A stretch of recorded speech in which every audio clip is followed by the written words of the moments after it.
Assalamu alaikum. Aklit. Eke hammayna.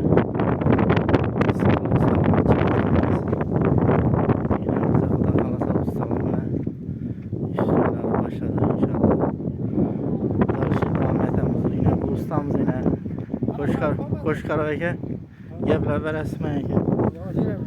Telefon nömerleri qo'yib net qo'yaverali ehtiyojı joy soladigan netadan odamlar bo'lsa aytadi xudo xolasa. Yaxshi amaratlar bo'lsa telefon nomeringizni aytib berasizmi aka? Telefon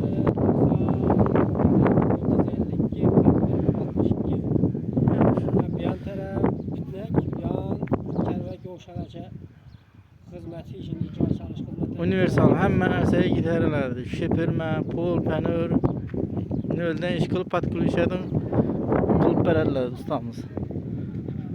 Bir de yine şey et balığı ettiğine.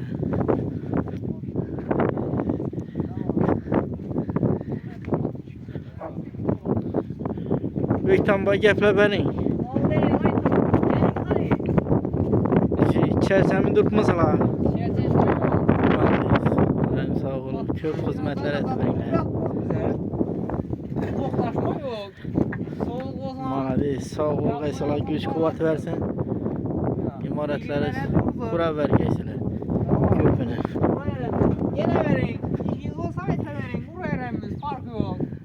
Yarıştırma hal etti. Büyükten bayağı kursent büyük yine.